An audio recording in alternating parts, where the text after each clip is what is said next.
à tous, je vous souhaite la bienvenue dans cette nouvelle vidéo. Ça fait super longtemps que je n'ai pas filmé, je crois que ça va faire 2 semaines, vu qu'il y a eu le week-end à 1000, le Made in Asia qui est passé par ici, j'étais hyper occupée cette semaine. Bref, ça fait 2 semaines que je dois faire mon bilan du week-end à 1000, donc il est temps que je le fasse. Alors je vous quittais la dernière fois donc quand je parlais du week-end à 1000, donc avec le vlog et un petit peu avant je crois que je vous présentais ma palle, donc un petit peu pour vous rafraîchir la mémoire, je voulais tout d'abord donc finir ma lecture en cours de ce livre-ci, donc c'était Mrs. Frisby and the Rats of Nîmes. Je devais continuer avec Spirits of Ashen Foam de Greg Wiseman, donc ça c'est le tome 2 de Reign of the Ghosts que j'avais lu, donc j'avais lu le tome 1 à mon précédent week-end à 1000. Et ensuite je devais lire aussi Henry Lovenbruck, L'apothicaire, ou alors celui-ci, Anthony Horowitz, La maison de soie, donc ça c'était une nouvelle aventure de Sherlock Holmes, donc ça c'était ce qui était prévu, et je devais aussi lire, si je me souviens bien, sans doute des comics de Grimm, de Young Justice, etc. pour un petit peu remonter mon niveau. Je vous invite en fait à revoir ou à voir le vlog que j'avais filmé pendant ce week-end à 1000 pour voir un petit peu vraiment à chaud comment ça s'est passé pour moi. Donc en fait, j'avais commencé celui-ci, donc comme prévu, j'avais lu je crois une quinzaine de pages avant de l'entamer pour le week-end à 1000. Donc il y en a peu hein, dans ce livre-ci, il y en a 189 pages je crois, 189 pages.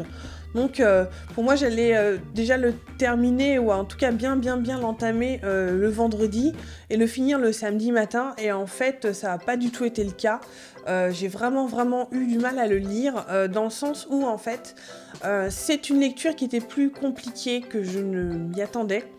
Le début, je sais pas pourquoi, j'avais vraiment eu l'impression que c'était plutôt, on va dire, simple à lire, mais c'était peut-être simple à lire parce que je connaissais le dessin animé donc qui a été adapté de ce bouquin-ci, et il faut dire que je pense qu'il y a à peu près la moitié du livre qui est vraiment adapté donc en dessin animé, limite scène par scène, séquence par séquence, ça suit exactement le bouquin. D'ailleurs, je vous invite, j'ai fait une chronique sur mon blog, si ça vous intéresse d'aller lire cette chronique-là, donc je m'étends un petit peu plus au sujet de cette lecture. Mais voilà, en fait, j'ai eu beaucoup de mal à le terminer dans les temps, je crois que je l'ai terminé même, je sais plus si c'était pas samedi en fin d'après-midi, quelque chose comme ça. Donc j'ai lu 170 pages, quelque chose comme ça, pendant la moitié du week-end à 1000, c'était vraiment nul. Et donc voilà, c'était une lecture qui m'a un petit peu... C'était dur à lire parce que c'était des phrases... En fait, j'ai déjà lu en anglais, notamment le Reign of the Ghost, ou le tome 1 de celui-ci que je devais lire ensuite, qui m'avait habitué, et même les Harry Potter qui m'avait habitué à un niveau d'anglais qui était un petit peu plus abordable. Celui-ci, ça a été un petit peu... Je savais en fait que c'était un classique de la littérature américaine, et que en fait c'était même étudié dans les écoles primaires aux États-Unis. Donc pour moi c'était un truc qui n'était pas forcément compliqué à lire. Maintenant, c'est pas compliqué à lire, mais je trouvais que les tournures de phrases étaient quand même pas faciles, dans le sens où c'était des phrases plutôt assez longues, avec des idées simples ou des mots simples, etc. Mais franchement, c'était moins facile que je m'y étais attendue. Et en fait, j'ai à la fois pris mon plaisir parce que je retrouvais des personnages et des situations que je connaissais, et voilà, le dessin animé, je l'adore, et j'étais vraiment super contente de retrouver donc Madame Frisby, qui ici s'appelle Madame Frisby, donc Jérémy le corbeau, Justin, donc les rats, Nicodémus, etc., les rats de Nîmes.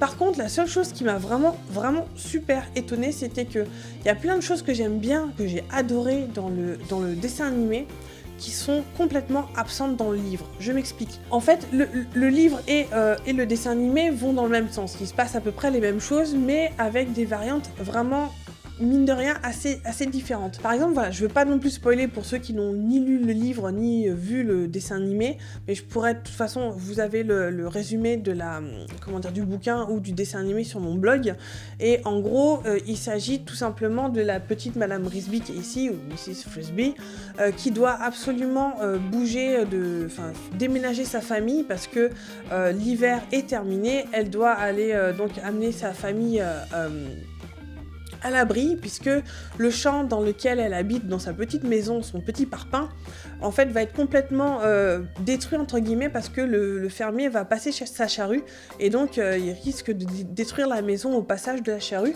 Et le problème, c'est qu'elle a un petit... son fils, Timothée, a une pneumonie et ne doit pas quitter le lit. Donc du coup, elle se retrouve vraiment coincée avec un vrai danger de mort. Et donc, elle cherche un moyen justement à où sauver sa famille, bouger sa maison, etc. Et donc...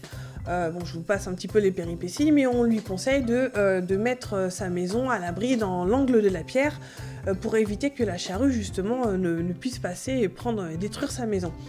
Dans le dessin animé, il y a tout un truc, il y a toute une intrigue autour, justement, du chantier, en fait. Et voilà, il y a un personnage, notamment il arrive quand même une grosse bricole, un personnage principal. Il y a le méchant qui fait ses trucs de méchant et tout. Et en fait, la petite Madame Brisby, à la fin donc, du dessin animé, c'est elle qui, avec des espèces de pouvoirs magiques, réussit à bouger sa maison en fait. Et dans le bouquin, c'est pas du tout le cas. Je veux dire, le truc il est réglé en 2 coups de cuillère à peau. Lyra bouge sa maison et c'est fini. J'ai trouvé ça assez bizarre. Il y a plein de choses en fait aussi qui ont été adaptées de façon différente dans le film. Un exemple tout simple, je sais qu'à un moment, par exemple, la petite Madame Frisbee est capturée par les humains, donc par les fermiers, et donc elle est dans une cage en fait, et elle arrive à s'échapper toute seule dans le dessin animé. Alors que ici, dans le bouquin, elle est délivrée grâce à Justin, l'un des rats de Nîmes. Donc voilà, c'était vraiment super bizarre, voilà, ces différences-là.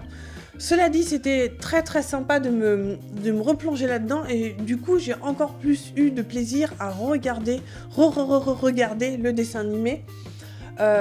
Et donc à vraiment apprécier encore 2 fois plus l'intrigue du dessin animé. Donc ensuite, après ce week-end à 1000, donc je crois qu'on était samedi soir, j'avais fait une petite pause, et donc après avoir terminé celui-ci, j'ai entamé la lecture de Spirits of Ash and Foam, donc le deuxième tome de Reign of the Ghost, que j'ai ici aussi, je vais vous montrer, voilà. Reign of the Ghost, que j'avais vraiment adoré, qui est en fait un petit bouquin je crois qu'il va faire 200 pages, ouais, 200 pages celui-ci. Vous pouvez aller voir ma chronique que j'avais faite à l'époque, donc il y a un petit peu moins d'1 an, sur cette lecture. Vous pouvez la trouver sur mon blog. Et donc je retrouvais vraiment avec plaisir la suite directe de Reign of the Ghost. Alors je vais essayer de refaire un pitch très très rapide. On est sur l'archipel des Ghosts, qui est un archipel imaginaire qui se trouve dans les Caraïbes, non loin de Cuba, etc. Et en fait, on suit les aventures de Rain, qui est une jeune fille de 13 ans qui habite là-bas, donc ses parents sont là-bas, ils tiennent une auberge, une espèce d'auberge hôtel en fait.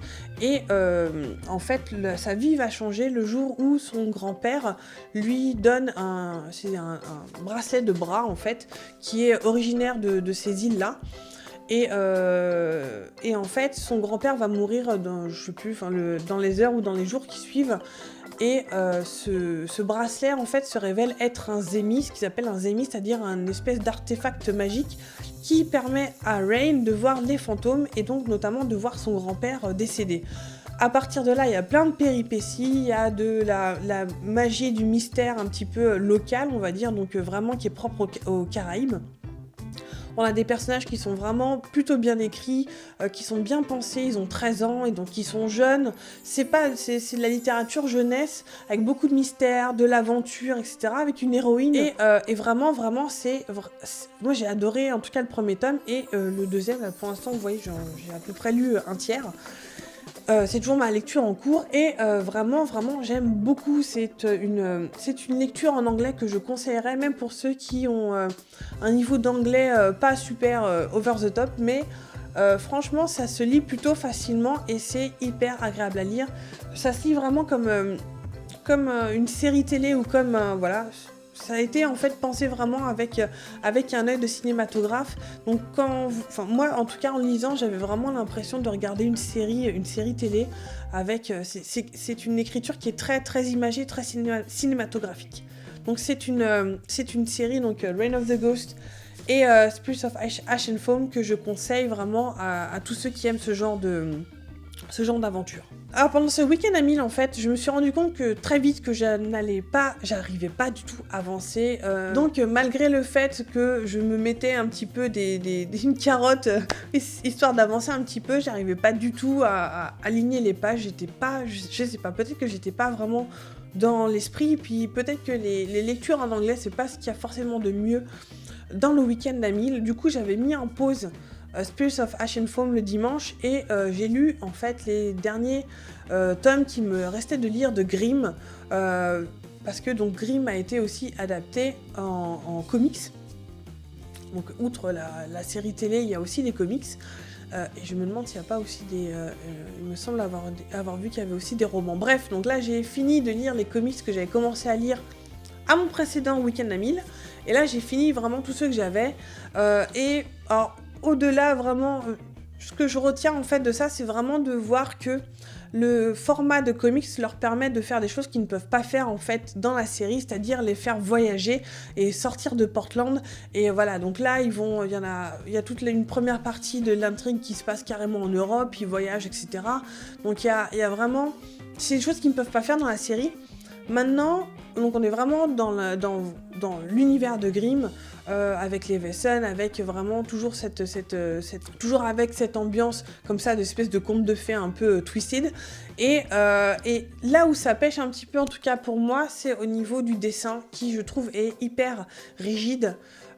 Hyper statique. Il y a même des fois il fallait que je relise un petit peu avant pour réussir à comprendre, parce que des fois les découpages n'étaient pas très très instinctifs. Ça fait vraiment un peu de la BD, de la vieille BD, la vieille BD d'il y a peut-être 10 ou 15 ans, qui était un petit peu moins fluide, un petit peu plus rigide, et ça c'est vraiment un petit peu dommage, parce que c'est peut-être tout simplement parce qu'ils n'avaient pas le budget pour se payer une équipe un petit peu plus, je sais pas, un petit peu mieux peut-être. Mais voilà, sinon moi de toute façon j'aime beaucoup cet univers-là, donc j'étais vraiment très contente de lire tout ça. Alors le dimanche soir est arrivé que je n'ai pas du tout entamé ces 2 bouquins-là que j'avais prévu de lire après, n'est-ce pas, comme d'habitude, hein. Et j'ai terminé donc le dimanche avec un total, si je me souviens bien, de 547 pages, je crois que c'est ça. Donc au moins mon objectif de dépasser les 500 pages a été atteint. 2, merci les comics qui ont réussi à me faire remonter le nombre de pages. Maintenant, je pense, encore une fois, j'ai l'impression que je me répète, mais il faut vraiment que je change ma stratégie pour les week-ends à 1000. Peut-être limiter les lectures en anglais pour des lectures un peu plus simples, enfin, des lectures en tout cas en français, et des lectures un peu plus simples pour vraiment embrayer, enchaîner le vendredi soir et le samedi matin pour vraiment descendre des pages plus facilement que ça. En tout cas, je pense que je vais vraiment m'y prendre différemment la prochaine. J'ai fait moins que la dernière fois, puisque mon précédent week-end à 1000, j'avais fait, je crois, 666 pages. Donc là, j'y suis un petit peu moins. J'espère que le prochain, je vais améliorer un petit peu le score et, si possible, me rapprocher des 1000. Et bien voilà, c'est la fin de mon bilan du week-end à 1000. J'espère que ça vous aura plu. Au moins, vous aurez un petit peu eu plus de précision sur ce que j'avais pensé de ces lectures-ci. Donc maintenant, je vous souhaite d'excellentes lectures, un excellent week-end et je vous dis à très bientôt. Ciao.